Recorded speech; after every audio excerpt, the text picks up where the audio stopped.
I think the most fundamental message to grieving siblings is just that their loss matters. There's so much disenfranchisement that happens with siblings. There's a lot of suppressing our own grief and loss and start trying to take care of everyone else and take care of their parents especially.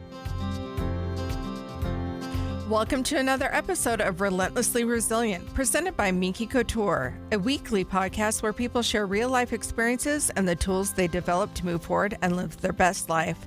I'm Michelle Scharf, and Jennie Taylor is out today. We're recording in the studio for the upcoming episodes on Veterans Day. She's out speaking on this very important day about veterans, and so we will excuse her for the next few shows. I cannot believe how chill is in the air. It's getting cold outside in Utah, and the holidays are upon us. Be sure to look up minkycouture.com. I was just on my app. I get updates all the time from them, and they have some great specials running right now just in time for the holidays. So if you are looking for a cozy, warm, snuggly gift for someone you love, be sure to look up Minky Couture. You can find them at 6 locations across the Wasatch Front or online at minkycouture.com. Today we have with us Annie Orenstein. Annie Sklaver Orenstein wrote a book called Always a Sibling. She lost her brother in Afghanistan due to a suicide bomber in 2009 and looked everywhere she could find to look for a book on grief at the loss of a sibling. Annie, welcome to our show. Thank you so much for having me. So you were looking for this book on, how to get through the grief with a sibling, but you just couldn't find anything on the bookshelves. Is that correct? Yes. Yeah, exactly. I had the opportunity this weekend to read the book, and I was really impressed with the content, with the stories of others that were shared in the book. I myself have not lost a sibling, but some of the tools that you give are just great tools regardless of the grief that you're experiencing. They're just great tools to help process grief. Mm-hmm. I did love the perspective of the shared. Well, first of all, you brought it up, and I've heard this said before. There's a word when you lose a parent. You're an orphan. When you are a spouse and you lose your significant other, you're a widow or widower. But there is no shared word in our language for the loss of a sibling. Yeah. Absolutely. I think it's an interesting thing. It made me wonder, why is that? Why do we not have a word for those to signify such a significant loss? Yeah, I don't know. I wish I did, but there are a lot of losses that don't have a name, right? If you've lost a child, there's no name for you. And I think it's one of those things, at least for me, where it was, you don't realize that there is no word until you go looking for it. And right. You go looking for that thing to describe what you are, and there isn't one. And maybe if none of them existed, maybe if widow, widower, or orphan didn't exist, then you wouldn't even notice the absence. Right. But when there are names for some types of, familial losses and not others, then the ones that are kind of missing that label or distinction, it really stand out. And, in our case, for my surviving brother and I, there was no word for us. And for my parents, there was no word for their loss either. Right. It is interesting. I have lost some infants early in my life. And you're right, there's no word for that. I did think about my husband's best friend when I was reading that portion of the book. And I was thinking, it's really interesting because he calls me every year on the anniversary of his death and lets me know that he's thinking about my husband, which means so much to me. And I thought there's no word for him either. And he's lost a great loss too. And some of the things that you write in this book, I think are so powerful for others experiencing loss, where they're not given a title or a way to signify their loss. Yeah. I just thought it was interesting. So in the book, you talk about the loss of your brother, Ben, and the relationship that you and he had seemed, you had such a distance of time between you. Wasn't it like 10 years? 8 years. 8 years. That's quite a distance in an age gap. And I love that you start out with this moment when you're both kind of in your adult life. You're starting into your adult life, and he's going to, have some wisdom for you, and you end up having some wisdom for him. And it was just such a classic kind of moment between siblings, I thought. And I thought it was a great and very warm way to open up your book.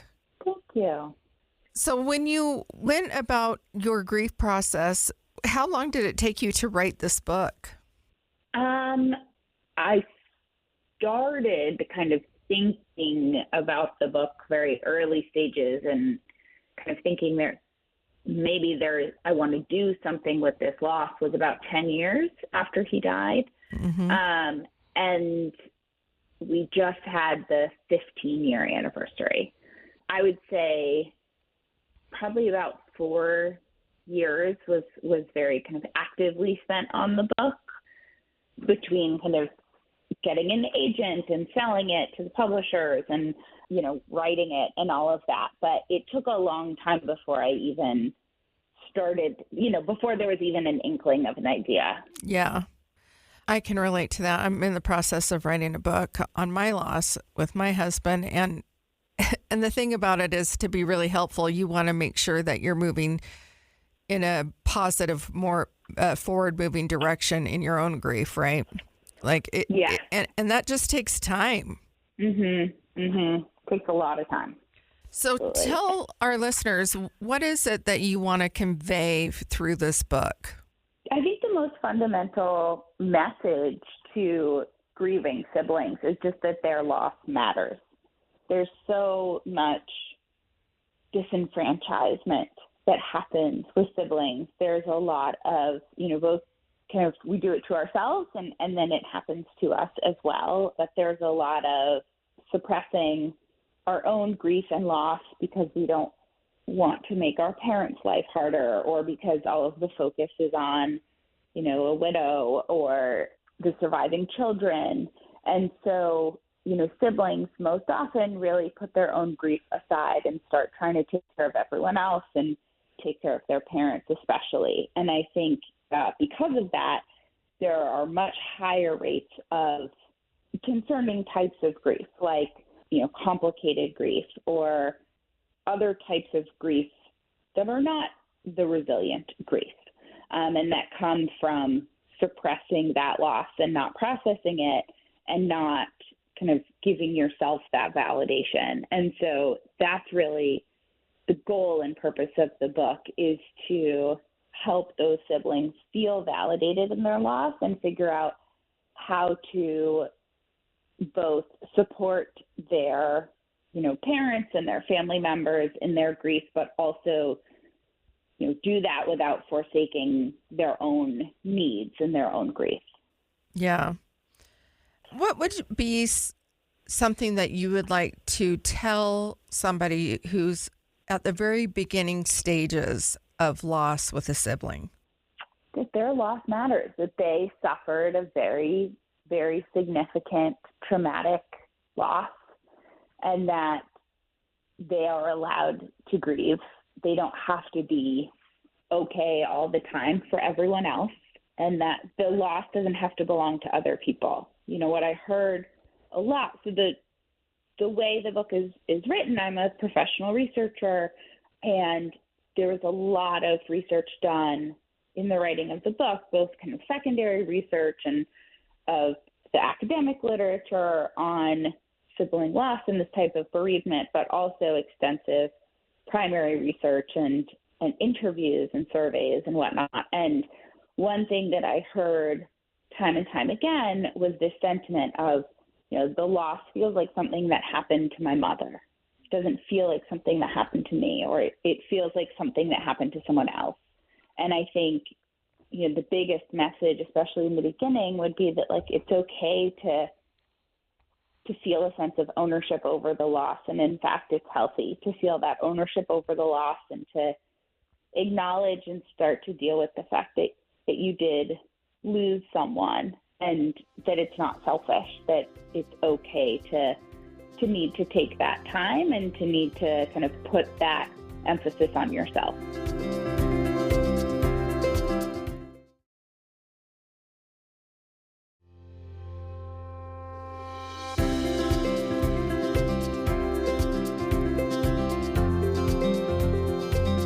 You have a chapter in your book called Parents Just Don't Understand, and you start the chapter with saying, it's hard to read and it was hard to write. I have 2 children who cannot fathom the pain my parents have experienced in the years since my brother's death. I don't know how they survived the funeral, the graveside burial, each day that has passed since. What I do know is that they did their best. What follows is not an attack on parents, but a real raw look at the impact that loss can have on the family unit and those who remain. And then you talk about that just expressed understanding. And I felt like you did it compassionately, where the parents don't really have space. They're so caught in their own grief. They don't really have space to hold grief for the rest of the family. Right, exactly. And, I think one thing that's really interesting is that in some of these studies, when they do studies of parents who have lost children, supporting their surviving children is something that they struggle with, and they know they struggle with. The guilt around not being able to support their surviving children in the way that they want to is very, very real. And I think that we live in a society where we always try to fix things and make it better. And we struggle a lot with situations that cannot be made better and that can't be fixed. I agree with you. This is one of those situations where that, it is correct. Parents are not capable of supporting their surviving children the way that they want to, because they are grieving the loss of a child. And that is the reality of it. It's not about, telling someone on either side of the equation to do better. It's a crappy situation. And I think all we can do is give each other grace and give each other, compassion and empathy, and know that, yes, my parents can't be there for me the way that they otherwise would have if they weren't grieving such a big loss. And I can't be there for them in that same way either. I can't take on their grief, just as much as they can't take on mine. But we can. I would say that that's a shared experience across all levels of grief. So, like, for instance, when my husband passed away, I wanted to be able to support my children. And I did offer them some therapy, some counseling sessions that I was happy to pay for early on in that loss experience. And they didn't really want to take me up on it. They weren't ready for it. And I also was aware that I was so lost in my own grief. I'd lost my spouse. I'd lost him at midlife. And I didn't know how to be there. And there was something else that you brought up in the book, and kind of goes along with the same theme here. When the family gathers together, it's such an obvious awareness of who is missing. So even though you want to be together and a family may be close and they may want that closeness, it is also difficult because there's this underlying attention, or it's just such a big awareness that the person that was always there is no longer there. And so I think that goes, in a lot of different ways of grief, not just with sibling grief, but, I know that my kids struggled in how to support me as well, because they'd lost their dad and they were in their own grief. and they could see my pain, and it was painful. And for me, I was the mother who had 4 children, and I was seeing all their pain and the pain of my grandchildren. And that was also painful. And I think it's just ultimately the one thing that I've learned through my healing and my grief process, and you can tell me what you think about this, is that grief ends up being a very individual process. It's unique to every individual. Yeah, absolutely. Right? It's not worse or better. A whole chapter on it. Yeah. Yeah. There is an extreme uniqueness to grief. And kind of scientifically, we can explain that in many ways, which, for some people ends up being very comforting, I think, depending on kind of how you process things. For some people, that kind of scientific, neurological even explanation for why grief is so unique ends up being very helpful, because you feel a little bit less out of control, and you can kind of explain and understand how you got here, right? And why you're experiencing what you're experiencing. And I think for other people, those explanations are not helpful at all, which goes back to why grief is so unique, because where we find comfort and where we find understanding is really different for all of us, And so in that chapter, I talk about these 15 different forms of grief, like these 15 commonly understood forms of grief that are not mutually exclusive. And so really, when you start putting together the various combinations and the fact that you might experience one type of grief early on in your loss and then another type of grief, the combinations are endless. And, and the uniqueness of it becomes mathematically very apparent, which again, for some people, you're like, oh, great, this is very helpful. It helps me understand my own brain. And for other people, they're like, I don't care. Right. And so that's it, right? That's the uniqueness of it in a nutshell. And there are a lot of things that really contribute to which of these forms of grief you might be more or less likely to experience, and, which of the more perhaps, difficult, it's all difficult, but some of the more complicated ones, what makes someone more likely to experience some of those. And so in a way, for me, when I learned about them, I kind of read it and thought oh man, I didn't stand a chance. I'm a sibling. My brother died very traumatically. The loss and the communication that we got was all very traumatic.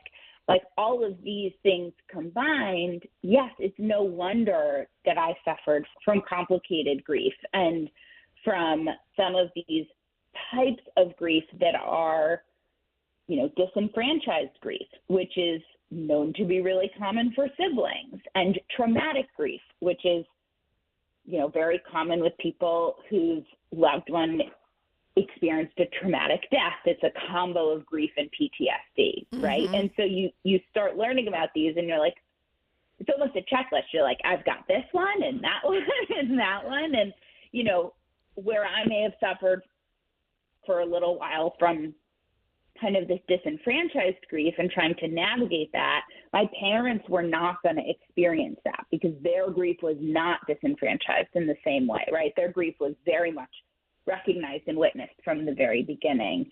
And so for me, it helped me kind of see it through a very logical lens and understand okay, my parents aren't going to firsthand understand what this disenfranchised grief feels like because this is what it is and they didn't experience it. But that's okay. I can try to communicate it to them, or maybe I can try to find someone else who does understand it. But there's there's some kind of clear connections there. And at least for me, I found that incredibly comforting and validating, where I thought, no, it's not that I'm imagining it. I'm not crazy. It's just that they did not experience this specific part of my grief. But, we did all experience a traumatic grief. And so we have that in common. And so you can kind of see the different pieces that contribute to how all of us process it that makes it really impossible for two people to experience it the same way. Let's talk about that disenfranchised grief a little bit, because I think that that's a good point for our listeners, for anyone who's listening, why you might want to pick up this book. You talk about it in the book throughout the stories, and I can't remember if it was your specific story or one of the stories that you shared, but for instance, disenfranchisement in the way that like others perceive you or your grief, and how you can be disincluded or disconnected from that grief almost by people. For example, one of the examples that you gave in the book was if somebody comes up to you and says, "Oh, how are you doing? Blah, blah, blah." And then they're like, "Well, how are your parents?" Or how is their spouse? Or how are their children? But it's not really like, how are you doing in relation to the grief, right? Like somehow you're separate from the loss of a sibling grief, and the focus is more on either the parents or the spouse that lost them or their children. It's almost as if, well, your loss with that person is disregarded. Yeah, I think the example with disenfranchised grief is very much that people don't ask how you're doing. They only ask how your parents are doing. Or they only ask how the spouse is doing. So it's not a, how are you doing and how are your parents doing? I actually think if they were asking both questions, then it would be not so bad. And that's kind of the advice that I often give is like, it's okay to ask about parents, just also ask about the person. Mm-hmm. Because what happens most often, unfortunately, is someone will ask, they'll hear what happened or learn about what happened, and they'll say, "Oh, how are your parents?" And there's no mention of how are you. Right, in relation to this loss, right? Right. It's the absence of care for the sibling. And so you get that enough times, and after the loss, you have enough people who reach out to you to check in on how your parents are doing without asking ever how you are doing. And once that happens enough times, you start to think, I guess I should be fine. Everyone is acting like I should be fine. No one's asking how I'm doing. Everyone's acting like I should be fine. So I guess I should be fine. And, and you don't feel fine. You're not, but you're so clearly not, right?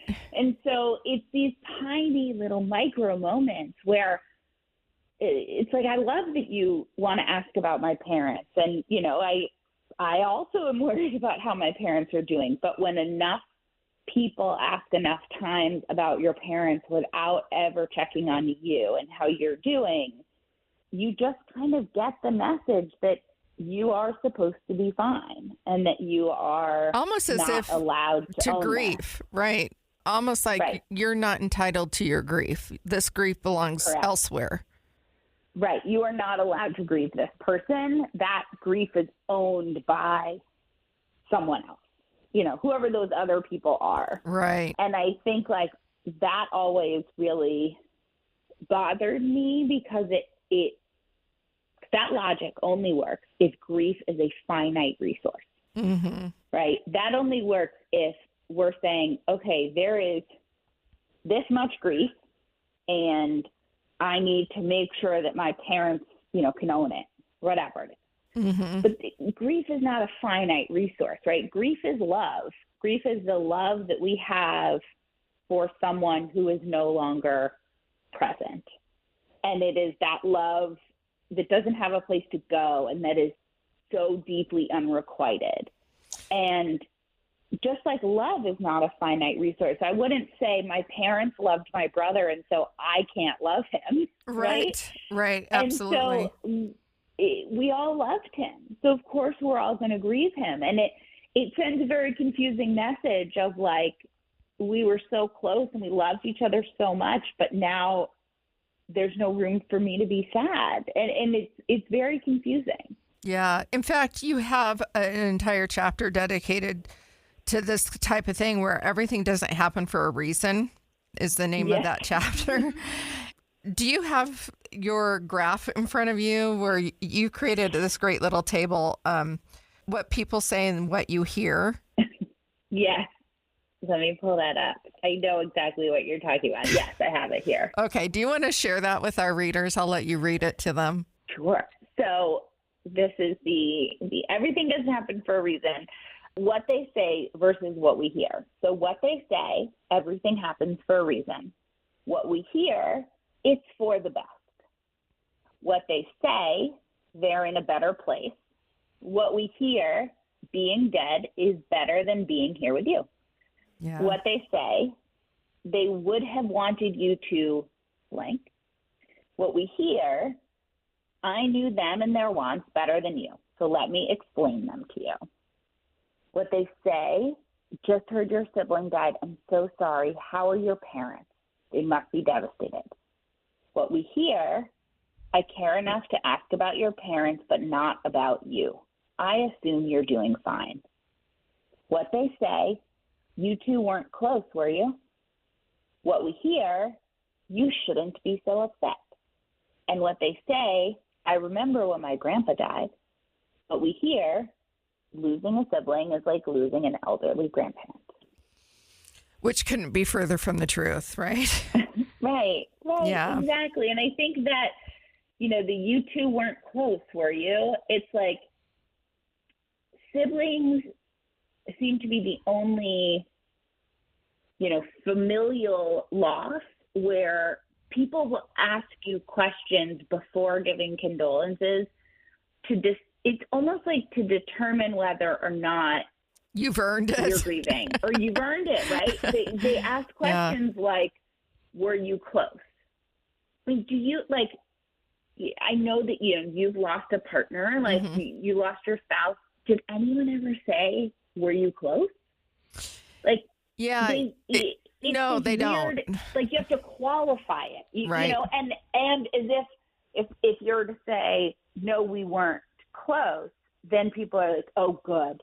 Then you're not grieving. I don't need to do anything. Yeah. When, in fact, if you weren't close, maybe you're grieving even more. Right. Absolutely. And here's the matter of fact. I have a very close friend, and I know she meant well when she said this, but she said, well, you and your spouse were having problems before he got diagnosed.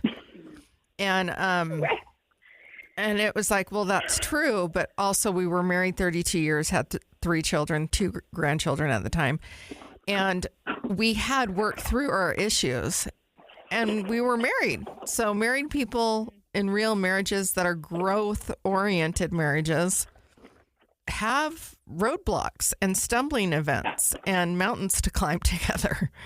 So it didn't lessen the grief that we had been having problems. And had we been in real despair and not had resolved those issues before he got diagnosed, I'll tell you, the grief would have been much more complicated, not easier. Yes, 1,000%. Because in a lot of those situations, and a lot of, the people that I spoke to in my interviews were people who did not have great relationships with their siblings.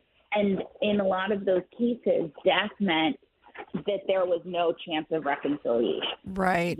Death meant that was the moment where that relationship was frozen in time instead of that chapter having the ability to get better. Yeah, that chapter was really poignant to me because you brought up a couple things.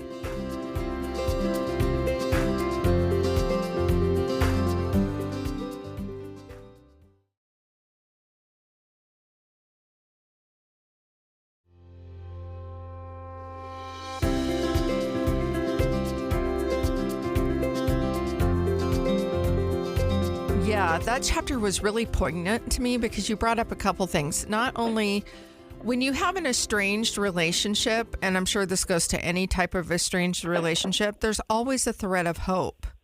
But when that person dies, there's no hope. Yep. There is no way to repair. It's gone and it's dead. Anyway, I thought that the chapter was enlightening, and you just made several good points in there about this process of grief that we all go through. Yeah. I really appreciated the book to give me a glimpse into other people's grief, because you had made the point that we go through these grief experiences and they're all so unique.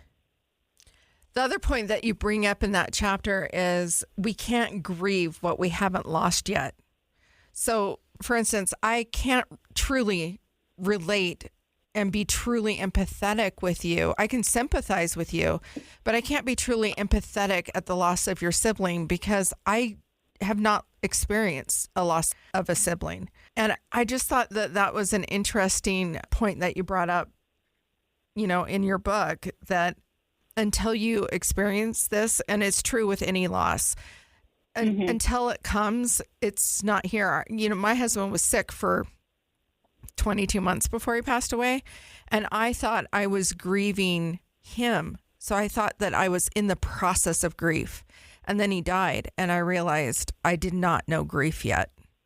And I think that it's in that way I could relate to if you have an estranged sibling and you have this hope for resolution, you can't possibly grieve them until they're actually gone. Even though we may be grieving them out of our life, we haven't truly grieved their loss because they're not gone. And there is a thread of hope, no matter how thin it is.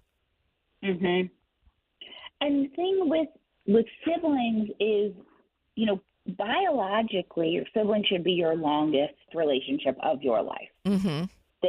You meet them before you meet any kind of, partner, and they stay in your life past the death of a parent.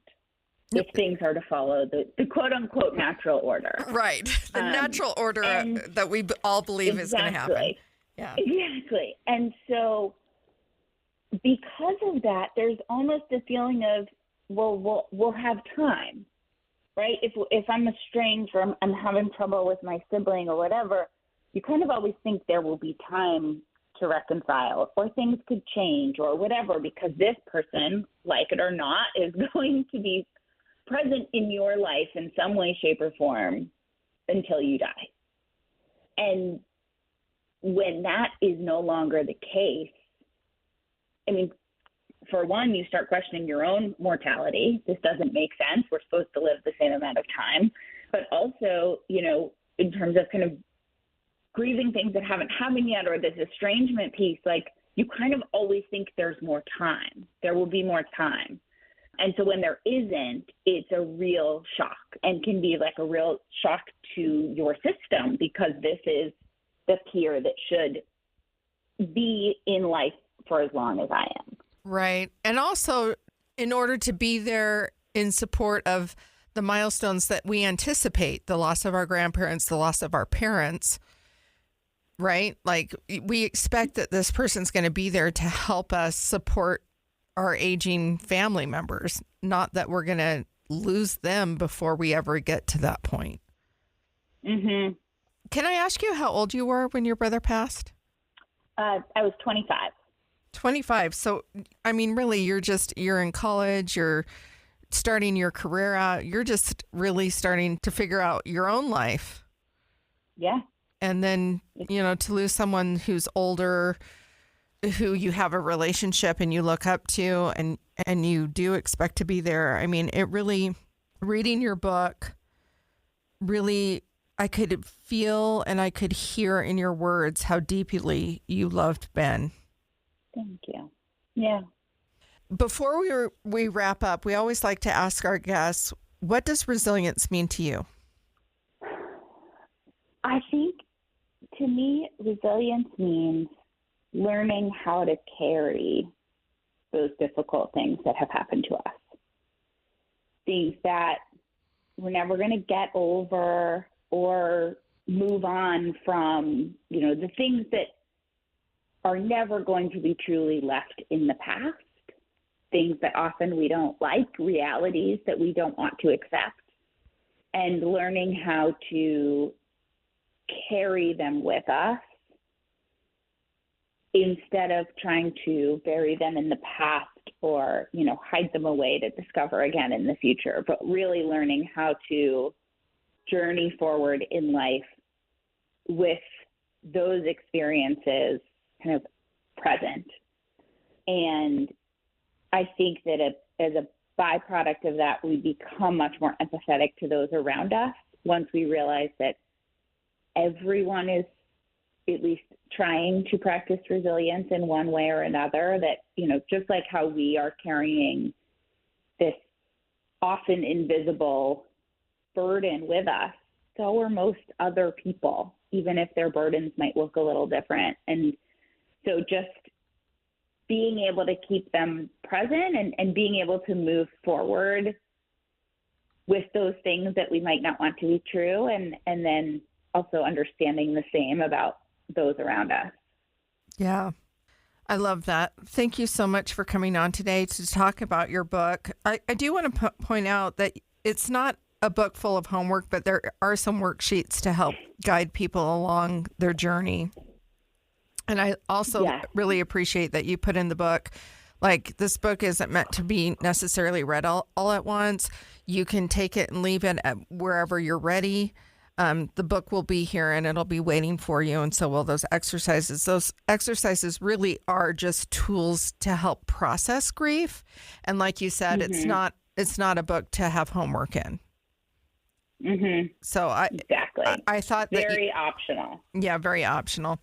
The book is called Always a Sibling. Where can you find the book? Everywhere books are sold. Bookshop.org, Amazon, your local bookseller. It's available everywhere. Yeah. And I started reading the book this weekend, and I was pressed for time, so I actually downloaded it on Audible. So it is on Audible. And it's a fantastic read. And I was able to listen to it and get the rest of my chores done that I needed to get done this weekend. So I always appreciate it when I'm really into a book. I can't do anything. Obviously, when you're reading, you're just sitting still. But I always love to be able to go and get it on Audible. Thank you for coming on and sharing your story today and sharing with our listeners about your book. And I hope that those who are suffering through the loss of a sibling will be able to pick this up and gain some perspective and know that they're not alone and that their grief deserves to be recognized too. Thank you for doing such a great job. Thank you so much for having me. You're welcome. Thank you. You did such a great job on this book, and it really is just an easy read. Thank you. That was the goal, not to make it a chore. Yes, absolutely. Well, if you enjoyed what you heard today, remember to subscribe to our podcast so you'll be notified each week of the new episode that drops. We'd be so grateful if you give us a rating and review. That really helps others to find us. And if you're interested in being on the show, you can reach out at Relentlessly Resilient on Facebook or on Instagram at Relentlessly Resilient Podcast. Both of those have a Calendly invite at the top of the page where you can find us, set up a 15-minute call, and be able to have your story be told. It's a great way to help in the healings of yourself and others. Remember, whatever you do today, remember to be kind. You have no idea the struggles other people are dealing with in their lives. Have a great day.